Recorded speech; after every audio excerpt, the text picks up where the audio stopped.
आज की क्लास में हम लैमेरिडीन्स में जो गिल्स होते हैं उनमें ब्लड सप्लाई, गिल्स का अटैचमेंट और फिजियोलॉजी ऑफ रेस्पिरेशन पढ़ेंगे।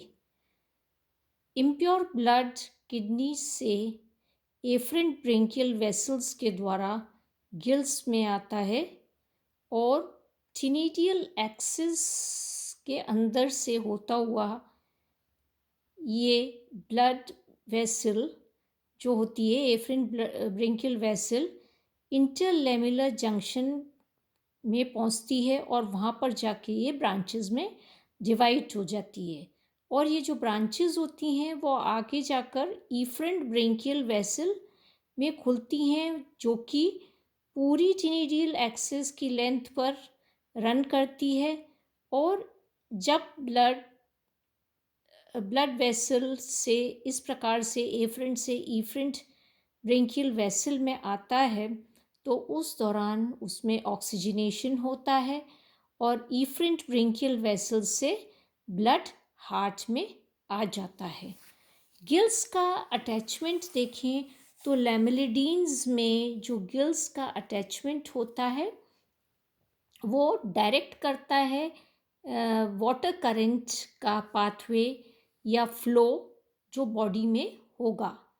तो जो आउटर लेमिना होते हैं, लेमिने होते हैं गिल्स के, ये आप देख सकते हैं जो आउटर ये लेमिने ये हैं जो गिल्स के, ये डॉर्सल जो वॉल होती है, डॉर्सल साइड होती है जो मेंटल की, उससे ये जुड़े हुए रहते हैं। आउटर लेमिने जो गिल्स के हैं वो डॉर्सल साइड जो होती है मेंटल की, उससे ये जुड़े हुए रहते हैं। जबकि जो इनर लेमिने होते हैं गिल्स के वो एंटीरियरली जुड़े हुए रहते हैं विसरल मास से, जैसा कि आप यहाँ देख सकते हैं। और पोस्टीरियर रीजन में ये आपस में एक दूसरे से ये जुड़े हुए रहते हैं, मिड लाइन में दोनों ये फ्यूज हो जाते हैं। इस प्रकार से आप देखें तो एक ये हॉरिजॉन्टल पार्टीशन ये बना लेते हैं ये, और जो मेंटल कैविटी होती है उसको दो चैम्बर्स में बांट देते हैं। एक छोटा सा, रिलेटिवली छोटा सा चैम्बर होता है जिसे हम अपर चैम्बर भी कहते हैं या डॉर्सल चैम्बर भी कहते हैं, और ये सुप्राब्रेंकियल चैम्बर होता है, सुप्राब्रेंकियल चैम्बर। और ये सुप्राब्रेंकियल चैम्बर बाहर की तरफ खुलता है और एक्सहेलेंट साइफन के द्वारा। दूसरा जो होता है वो लोअर चैम्बर होता है और इसे वेंट्रल चैम्बर भी कहते हैं। और ये इंफ्राब्रेंकियल चैम्बर होता है जो कि कनेक्टेड रहता है इनहेलेंट साइफन से। तो ये इस प्रकार से गिल्स का अरेंजमेंट होता है। आगे हम गिल्स का जो अरेंजमेंट होता है उसको हम इस प्रकार से समझ सकते हैं कि पहले हम लेते हैं राइट टिनिडियम। तो राइट टिनिडियम के दो लेमिना हैं, आउटर लेमिना, इनर लेमिना। तो आउटर लेमिना के दो लेमिला है, आउटर लेमिला, इनर लेमिला। तो आउटर लेमिला जो होता है, इनर आउटर लेमिना का, वो फ्यूज रहता है मेंटल से ऑल अलोंग इट्स लेंथ, और इनर लेमिला होता है वो एंटीरियरली फ्यूज रहता है विसरल मास से। अब राइट टिनिडियम का इनर लेमिना है तो इनर लेमिना की भी दो लेमिला हैं, आउटर और इनर। तो आउटर जो होता है वो फ्यूज रहता है एंटीरियर से, एंटीरियर एंड पर विसरल मास से, और जो इनर लेमिला है वो डॉर्सली फ्यूज रहता है विसरल मास से।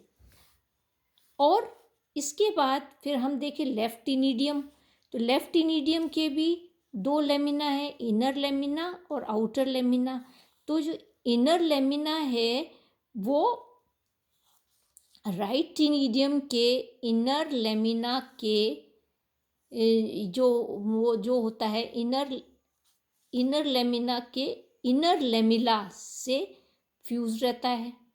और इसके अलावा ये डॉर्सली भी फ्यूज रहता है विसरल मास से। फिर इनर लेमिना का आउटर लेमिला जो है वो विसरल मास से पोस्ट एडेक्टर मसल के पास फ्यूज रहता है।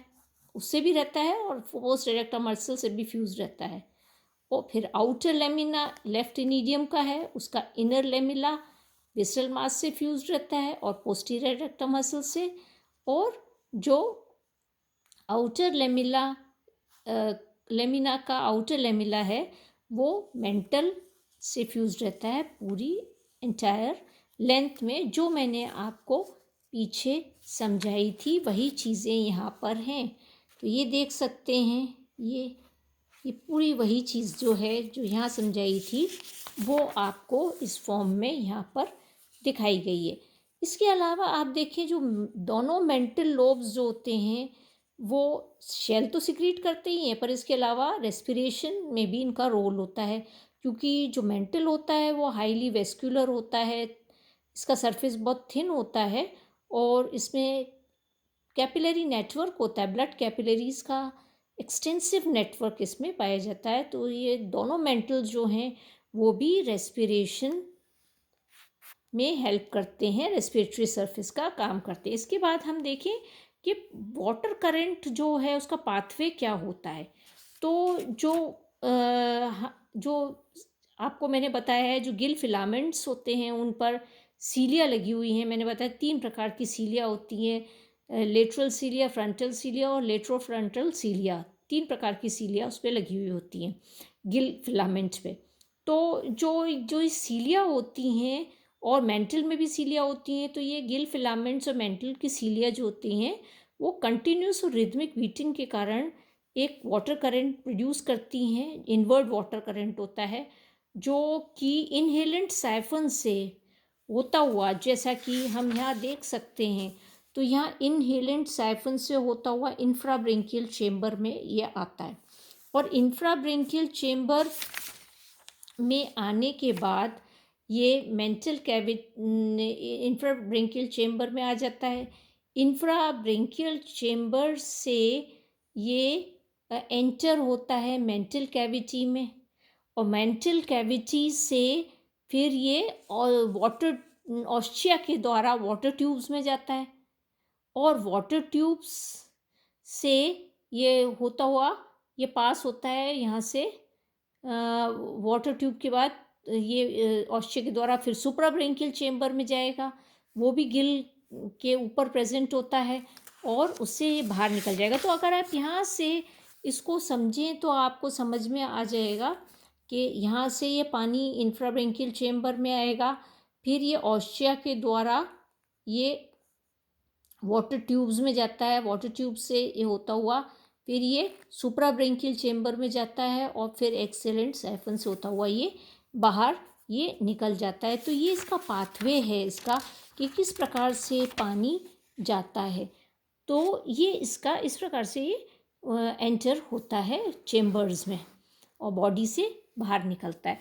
फिजियोलॉजी रेस्पिरेशन की हम देखें तो मैंने आपको पहले भी बताया है कि गिल फिलामेंट्स पर सीलिया होती हैं। तो जो लेटरल और फ्रंटल सीलिया जो होती हैं वो वाटर करंट प्रोड्यूस करती हैं, और जो वाटर एंटर होता है अंदर वो उसमें क्या होता है, डिज़ोल्व ऑक्सीजन होती है, और इसके अलावा माइक्रोस्कोपिक ऑर्गेनिजम्स भी प्रेजेंट होते हैं।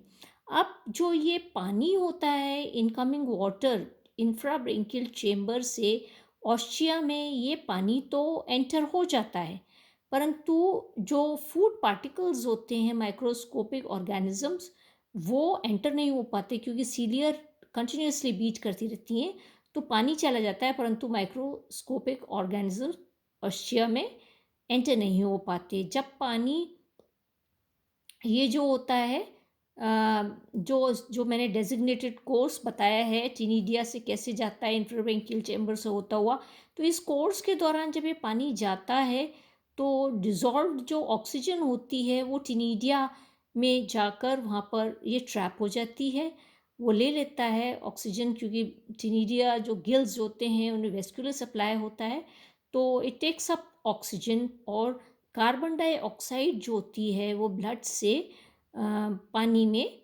ट्रांसफ़र हो जाती है, और फिर वाटर करंट के द्वारा ये सुप्राब्रेंकियल चेम्बर से होती हुई एक्सीलेंट साइफन से बॉडी से बाहर ये कार्बन डाइऑक्साइड निकल जाती है।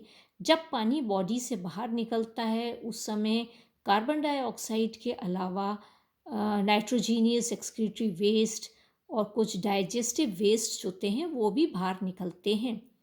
और ये जो रेस्पिरेटरी प्रोसेस है मसल में, उसकी एफिशिएंसी काउंटर करंट प्रिंसिपल से और इंक्रीज़ हो जाती है, क्योंकि जो ब्लड कैपिलरीज में जो ब्लड फ्लो करता है, लेमिलर फ्लो जो होता है ब्लड का ब्लड कैपिलरीज में, तो जो लेमिला लेमिला में जो फ्लो होता है वो ऑपोजिट डायरेक्शन में होता है टू द वाटर करंट। तो इस प्रकार से लेमिलर सरफेस पर ही जो गैसेस होते हैं उनका एक्सचेंज हो जाता है between the blood and water, और ये प्रोसेस काफ़ी फास्ट होता है इस काउंटर करंट प्रिंसिपल की वजह से कि ऑपोजिट डायरेक्शन में ब्लड फ्लो कर रहा है टू दी वाटर करंट। तो इस प्रकार से ये फिजियोलॉजी है इसकी रेस्पिरेशन की। नेक्स्ट क्लास में हम पायला में रेस्पिरेशन पढ़ेंगे।